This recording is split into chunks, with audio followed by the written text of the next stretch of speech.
Did you know a rutabaga is a cross between a cabbage and a turnip? Today we're going to see if my rutabagas are ready for harvest.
Hi garden friends, it's Chris. And today we're going to see if my rutabagas are ready for harvest. I started the American Purple Top Rutabaga from seed on March the 10th, which is highly frowned upon when growing root crops indoors because they say they don't like their roots disturbed.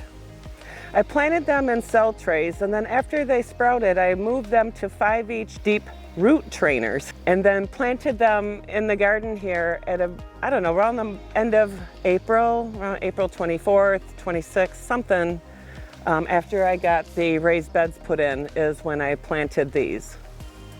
They seem to struggle a little bit, but as you can see, look at these leaves, they're huge, and I'll bring you up closer, and some of these they're massive under here. They're like this. And when I planted them in the raised bed, it was about a month before our last frost date. Rutabagas are either a very early spring crop or they're a very good fall crop. They are frost hardy and they don't like the heat. So the question is it time to harvest? They take 90 to 110 days. So about when I planted them, it's pretty close to about 90 to 100 days anyway. But like I said, they're growing so well. It's kind of crazy. But rutabagas do require proper harvesting and storing. The rutabagas should be pretty easy to just pull out of the raised bed here.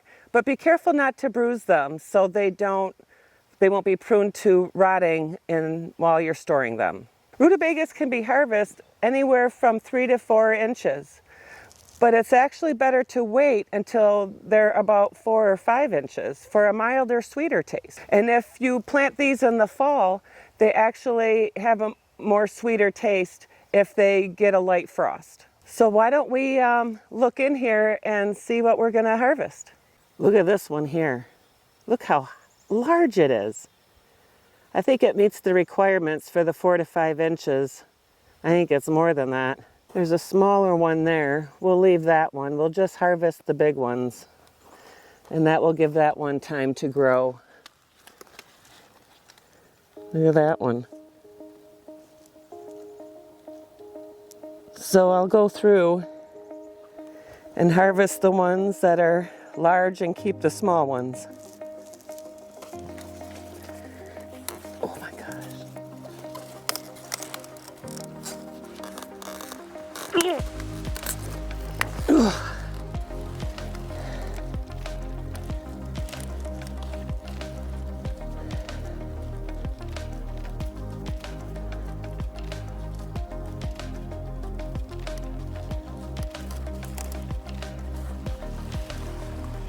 Look at this.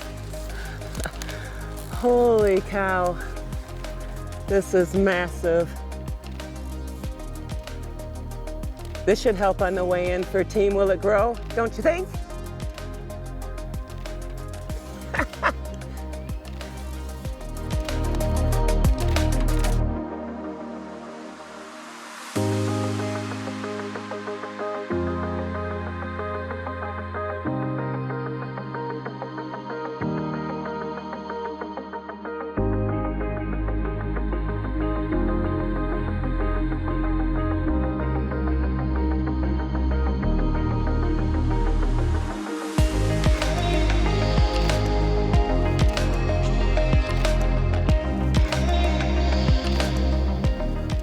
Look who's back.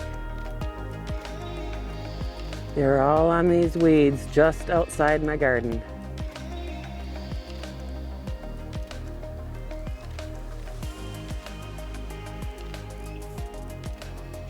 Hey Roxy, what are you doing, baby games? Are you in the shade? Right under the rutabagas. So you want to store unused rutabagas as soon as they are harvested. But first I think we're gonna go ahead and weigh these in, and then we'll talk about storage. I'll bring you up close to my scale. I gotta pull these all off because the scale is actually buried under here. So here's my new scale I got from Amazon. I looked on John's from Will It Grow, and there was no scale in his Amazon store, so I had to find one for myself. So let's go ahead and weigh this first one. I did take the foliage off pretty much. Let's just round that to 7.5. All right, so here's the next one. Looks like this is weighing in at 4.216. Let me bring you in closer so you can see. All right, so here's number 3. This looks like 3.75. All right, we'll just go 3.7. We'll round down.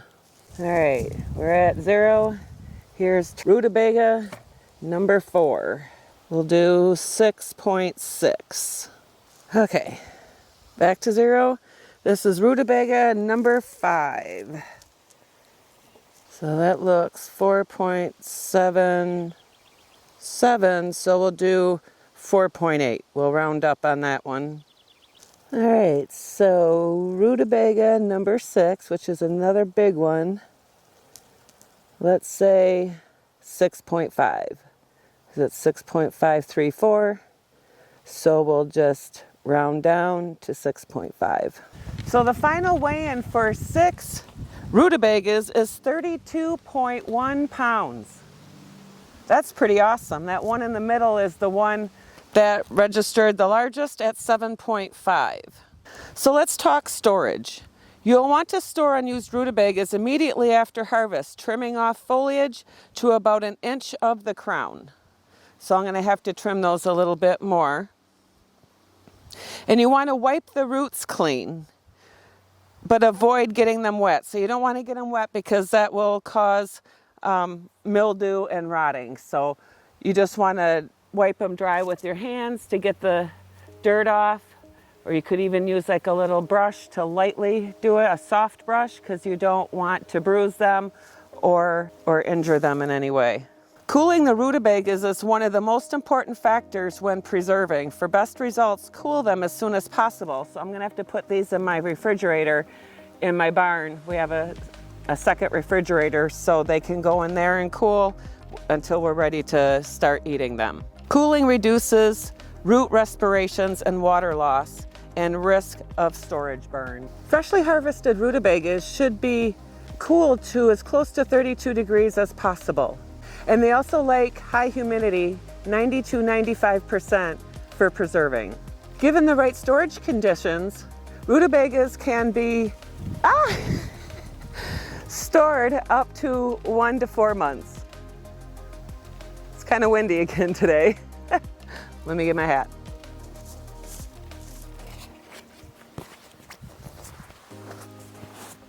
They can be stored in a refrigerator or a root cellar, as long as the conditions are correct for storing rutabagas. They need that, down to 32 degrees and 90 to 95% humidity. So if your refrigerator or root cellar can provide that, that's awesome.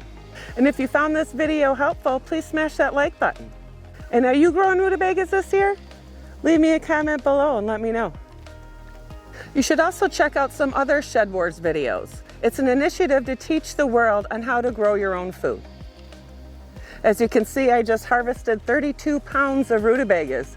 That's for Team Will It Grow. If you have never tried rutabagas before, you should. You cook them like a potato. They're just less starchy and less carbs. Like I said, they're a cross between a cabbage and a turnip. You can boil them and mash them like mashed potatoes, or you can dice them up and roast them in the oven with a little bit of olive oil, salt and pepper, and rosemary. Either way, they're delicious. They're the perfect food for anyone who is watching their carb intake. Live, love, laugh, and garden. I hope you enjoyed this video. See you at the next one. God bless.